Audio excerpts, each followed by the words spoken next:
بسم اللہ الرحمن الرحیم۔ محترم ناظرین، السلام علیکم۔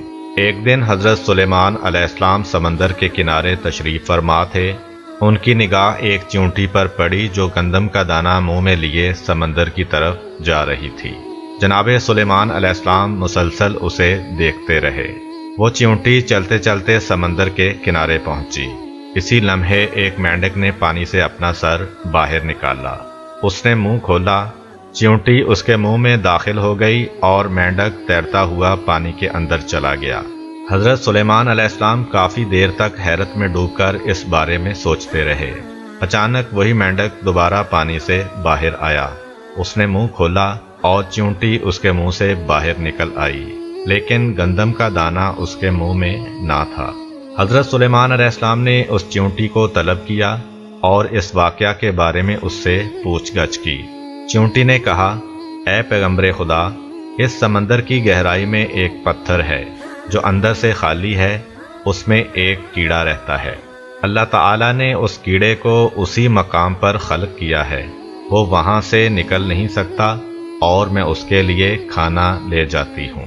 اللہ تعالیٰ نے اس مینڈک کو مامور کیا ہے کہ وہ مجھے پانی کے اندر اٹھا کر اس پتھر کے پاس لے جاتا ہے اور اپنا منہ اس کے سوراخ پر رکھتا ہے۔ میں اس کے منہ سے باہر نکل کر اس کیڑے کے پاس جاتی ہوں اور گندم کا دانہ اس کے پاس رکھ آتی ہوں۔ یہ مینڈک میرے انتظار میں رہتا ہے، میں واپس اس کے منہ میں داخل ہوتی ہوں اور یہ پانی میں تیرتا ہوا مجھے سمندر سے باہر لے آتا ہے۔ حضرت سلیمان علیہ السلام نے چیونٹی سے کہا، جب تم اس کے لیے گندم کا دانہ لے کر جاتی ہو تو کیا اس سے کبھی کوئی گفتگو بھی سنی ہے؟ چیونٹی نے کہا، ہاں، وہ کہتا ہے، اے وہ ذات کہ جس نے میرے لیے اپنے رزق کو سمندر کی گہرائی میں اس پتھر کے اندر نہیں بلایا، اپنے مومنین بندوں پر اپنی رحمت کو نہ بلا۔ حضرت امام زین العابدین علیہ السلام فرماتے ہیں، چنڈول ایک خوش آواز پرندے کا نام ہے۔ چنڈول کے سر پر تاج ہونے کی وجہ یہ ہے کہ حضرت سلیمان علیہ السلام نے اس کے سر پر دست شفقت پھیرا تو اس طرح کا تاج اس کے سر پر بن گیا تھا۔ ایک دن چنڈول چاہتا تھا کہ اپنی مادہ کے ساتھ ملاپ کرے، لیکن مادہ چنڈول اس کام پر راضی نہ تھی۔ نر چنڈول نے اس سے کہا، مجھے اس کام سے مت روکو، میں چاہتا ہوں کہ تم سے میرا ایک بچہ ہو جو ذکر خدا کرے۔ مادہ چنڈول نے جب یہ بات سنی تو اپنے شوہر کا مطالبہ قبول کر لیا۔ پھر جب انڈے رکھنے کا وقت آیا تو وہ انڈے رکھنے کی جگہ کے بارے میں پریشان تھی۔ چنڈول نے کہا، میری رائے یہ ہے کہ سڑک کے قریب انڈے رکھو کہ جو کوئی بھی تجھے دیکھے تو یہ خیال کرے کہ تم دانہ دنکا اکٹھا کرنے کے لیے وہاں پر آئی ہو، لہذا دیکھنے والے کو تم سے کوئی غرض نہ ہوگی۔ مادہ چنڈول نے اپنے شوہر کی تجویز قبول کی اور سڑک کے کنارے انڈے رکھے اور ان پر بیٹھ گئی۔ جب انڈوں سے بچے نکلنے کا وقت قریب ہو گیا تو ایک دن ان دونوں پرندوں نے سنا کہ حضرت سلیمان علیہ السلام کا ٹھاٹھے مارتا ہوا لشکر روانہ ہو چکا ہے اور پرندوں نے ان کے سروں پر سایہ کیا ہوا ہے۔ مادہ چنڈول نے اپنے شوہر سے کہا، حضرت سلیمان علیہ السلام اپنے لشکر کے ہمراہ ہماری طرف آ رہے ہیں تاکہ یہاں سے عبور کریں۔ مجھے خطرہ ہے کہ میں اور میرے انڈے اس لشکر کے پاؤں کے نیچے کہیں نابود نہ ہو جائیں۔ نر چنڈول نے کہا، سلیمان علیہ السلام ایک مہربان اور شفیق انسان ہیں، لہذا پریشان ہونے کی کوئی ضرورت نہیں ہے۔ کیا تم نے بچوں کے کھانے کے لیے کچھ اکٹھا کیا ہے؟ مادہ چنڈول نے کہا، ہاں، میرے پاس ایک ٹڈی ہے جو میں نے بچوں کے لیے رکھی ہوئی ہے۔ کیا تمہارے پاس بھی کوئی چیز ہے؟ چنڈول نے کہا، میرے پاس کھجور کا ایک دانہ ہے جو میں نے بچوں کے لیے رکھا ہوا ہے۔ مادہ چنڈول نے کہا، تم کھجور اور میں ٹڈی اٹھا لیتے ہیں۔ جب حضرت سلیمان علیہ السلام جہاں سے گزریں گے تو وہ ان کی خدمت میں ہدیہ پیش کریں گے، کیونکہ حضرت سلیمان علیہ السلام ہدیے کو بہت پسند کرتے ہیں۔ نر چنڈول نے کھجور اپنی چونچ میں لی اور مادہ چنڈول نے ٹڈی اپنے دونوں پاؤں سے اٹھائی اور دونوں حضرت سلیمان علیہ السلام کی خدمت میں حاضر ہوئے۔ حضرت سلیمان علیہ السلام تخت پر تشریف فرما تھے، ان کا استقبال کیا۔ چنڈول ان کی دائیں طرف اور مادہ چنڈول بائیں طرف بیٹھ گئی۔ حضرت سلیمان علیہ السلام نے ان دونوں پرندوں سے احوال پرسی کی۔ انہوں نے بھی اپنی زندگی کا واقعہ جناب کی خدمت میں بیان کیا۔ حضرت سلیمان علیہ السلام نے ان کا ہدیہ قبول کر لیا اور لشکر کو وہاں سے ایک طرف موڑ دیا تاکہ ان کے انڈے پاؤں تلے نہ روند ڈالیں، اور ان کے سر پر دست شفقت پھیرا اور ان کے لیے دعا کی۔ حضرت سلیمان علیہ السلام کی دعا اور ان کے ہاتھ کے مس کرنے کی وجہ سے ان پرندوں کے سر پر ایک خوبصورت تاج نکل آیا۔ ایک دن حضرت سلیمان علیہ السلام نے ایک چڑا دیکھا جو اپنی بیوی چڑیا سے کہہ رہا تھا، تم کیوں مجھ سے دور دور رہتی ہو؟ اگر میں چاہوں تو قصر سلیمان علیہ السلام کا مینار اپنی چونچ سے اٹھا کر سمندر میں پھینک سکتا ہوں۔ ہوا نے اس کی بات کو حضرت سلیمان علیہ السلام تک پہنچا دیا۔ حضرت سلیمان علیہ السلام اس کی بات سن کر مسکرائے، پھر ان دونوں کو طلب کیا اور چڑے سے فرمایا، تم کیسے میرے محل کا مینار چونچ میں اٹھا کر سمندر میں پھینک سکتے ہو؟ چڑے نے کہا، نہیں اے رسول خدا، مجھ میں ایسی طاقت نہیں ہے، لیکن بعض اوقات شوہر اپنی بیوی کے سامنے بڑا بنتا ہے اور شوخیاں بگاڑتا ہے۔ ظاہر ہے عاشق کی کسی بھی بات پر اس کی سرزنش نہیں ہوتی۔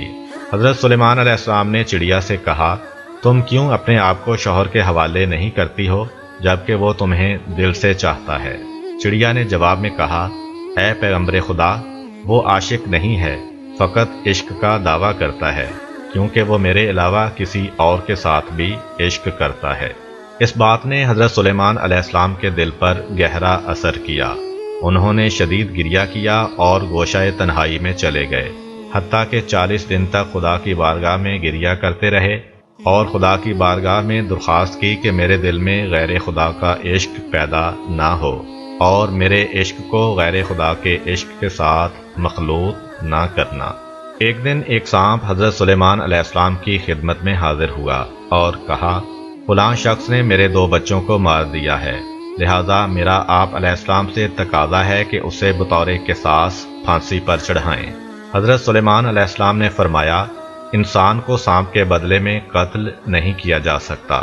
سانپ نے کہا، اے پیغمبر خدا، اگر اس کو قتل نہیں کریں گے تو پھر میری گزارش یہ ہے کہ اسے محکمہ اوقاف کا سرپرست بنا دیں، تاکہ اموال موقوفہ کو انصاف کے ساتھ استعمال نہ کرنے کی وجہ سے وہ وارد جہنم ہو، پھر اس سے دوزخ کے سانپوں کے ساتھ مل کر انتقام لوں گا۔ یہ روایت اس مطلب کو بیان کرتی ہے کہ وقف شدہ چیز کی ذمہ داری قبول کرنا انتہائی خطرناک اور مشکل کام ہے۔ وہ لوگ جو ایسی ذمہ داری قبول کرتے ہیں انہیں مکمل طور پر اس بات کی طرف متوجہ رہنا چاہیے کہ وہ ہمیشہ ہمیشہ کے لیے وادی جہنم کے کنارے کھڑے ہیں۔ ایسا نہ ہو کہ وہ اس موقوفہ مال میں اپنی ذمہ داری انجام دینے میں کوتاہی کریں کہ اس کی سزا انتہائی سخت ہے۔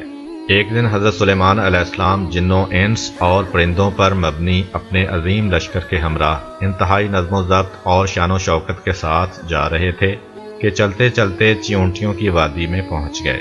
جناب سلیمان علیہ السلام بھی اپنے لشکر کے ہمراہ تخت پر براجمان تھے اور ہوا بڑے آرام سے جھولا جھلاتے ہوئے لے جا رہی تھی۔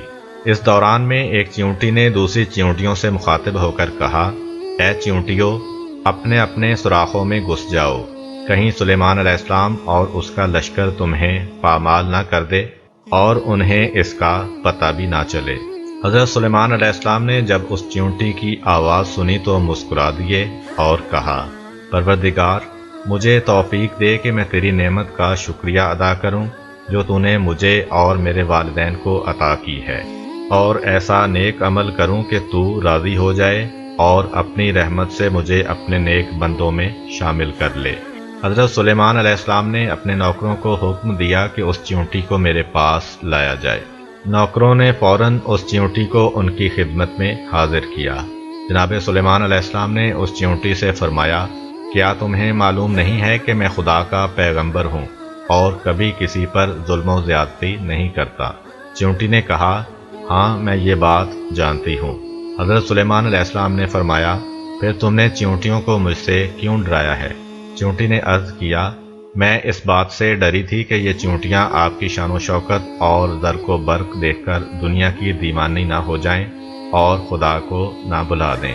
میں چاہتی تھی کہ وہ اپنے اپنے سوراخوں میں گھس جائیں اور آپ کا جاہ و حشم نہ دیکھیں۔ اس کے بعد چیونٹی نے عرض کیا، کیا آپ کو علم ہے کہ اللہ تعالیٰ نے اپنی عظیم ترین مخلوقات میں سے ہوا کو آپ کے تابع کیوں کرا دیا ہے؟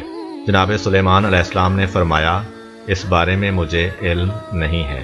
چیونٹی نے کہا اس لیے کہ آپ سمجھیں کہ آپ کا ملک برباد ہونے والا ہے اور اس پر اعتماد نہیں کرنا چاہیے، اور اگر خداوند عالم دنیا کی تمام چیزوں کو ہوا کی طرح آپ کا فرما بردار بنا دیتا تو ہر چیز آپ کے قبضہ سے نکل جاتی، جس طرح کہ ہوا کسی کی مٹھی میں نہیں رہتی۔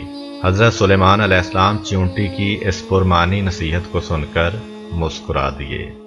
اگر آپ کو ہماری ویڈیو اچھی لگی ہے تو ویڈیو کو لائک کریں اور مزید اس طرح کی ویڈیوز دیکھنے کے لیے ہمارا چینل سبسکرائب کر لیں۔ ملتے ہیں نیکسٹ ویڈیو میں، اجازت دیجیے، اللہ حافظ۔